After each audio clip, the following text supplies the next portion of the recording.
Hello, welcome back to the second video in our 8-part series on communication mojo style, basically becoming your more irresistible self.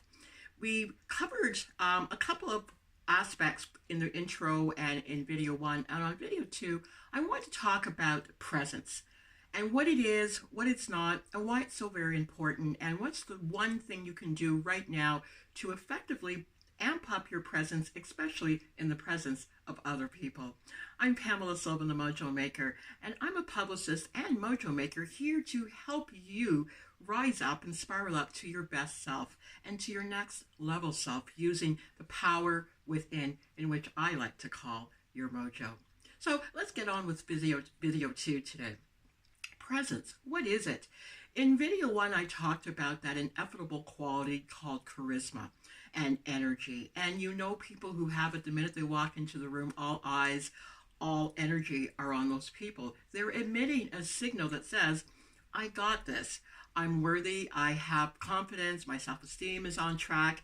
And you feel it. There are no words to describe these people. You just feel it and you want to be in their presence, right? What about you? Do you have that presence going on for yourself? And what is it that you can possibly do to change things up, especially in the realm of social situations?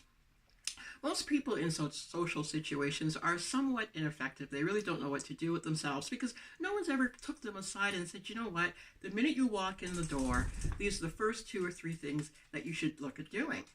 Now, nobody really goes around sharing that kind of information. We all assume that we know what to do. We're adults, we know what to do when we get into these situations. Problem is that most people have no clue, and it shows. They're very awkward, they look awkward, and they leave most parties in social situations without really having made that important connection that they've been trying to make. And it's especially important in the dating situation. A lot of people are out there dating or trying to date other people to get a relationship going and have no idea of the first 2 or 3 things that they need to be doing.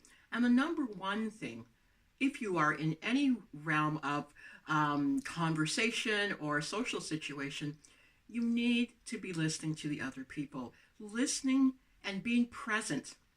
Present and presence go hand in hand. Being present for other people, listening to what they're saying, understanding the words that they're using, understanding how they use the entirety of their body is so important. Most people are just waiting for another to stop talking so they can jump in with their story, totally negating anything that person has said or making them feel worthy and acceptable. Acceptance is a big thing. A sense of belonging is a really important feature of how people want to feel out in the world.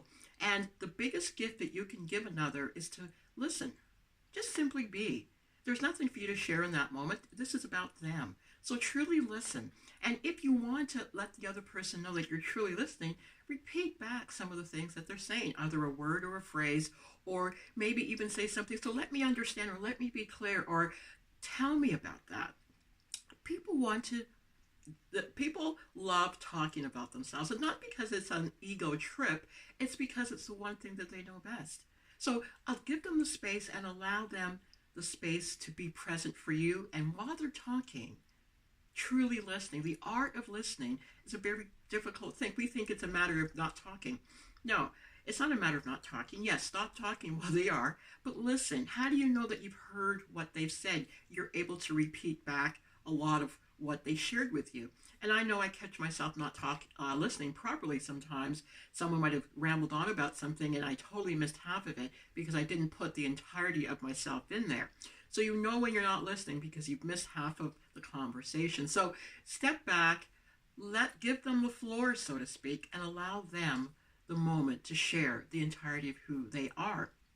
Okay? The other part of presence is being grounded within yourself. Sometimes you can walk into a room and not have to say anything. People just feel who you are. Breathe. Make sure that you're catching that breath. Remember in the last couple of videos I talked about the 4-count breath, and you're feeling good about who you are. Are you looking good? Are your clothes falling down or falling apart and you're constantly fumbling to keep yourself together? All of these aspects take away from your presence.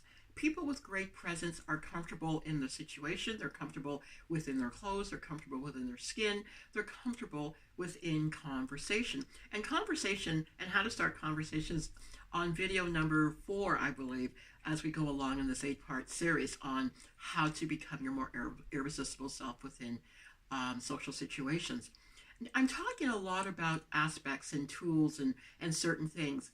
And as we near the end, I'm going to bring it more into a vision for yourself.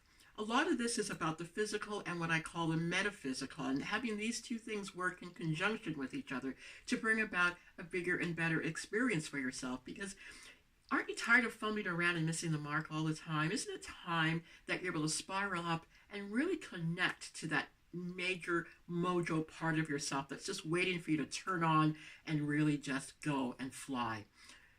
Get off the part in which you have fallen down within yourself. Presence is about rising up to the occasion, settling into the moment, listening and engaging other people, allowing them to feel good because you walked in the room.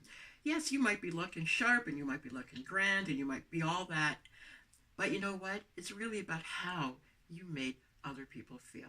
Okay, so take this and practice. This is about practice. You don't just get it off of one video or one book you might have read about this topic. Practice it. When you go to work today, when you go out to the grocery store today, how do you make other people feel? Check in with yourself. Are you present? And is your presence indicating that you understand how to work that particular piece of Mojo Magic? I'm Pamela Sylvan, the Mojo Maker, and we'll be back with video number 3. So practice these two tips that you've learned so far. Go back to the other videos and read them, and it all compounds on top of each other. Okay? So go out today and be present and make somebody else feel grand. Bye-bye.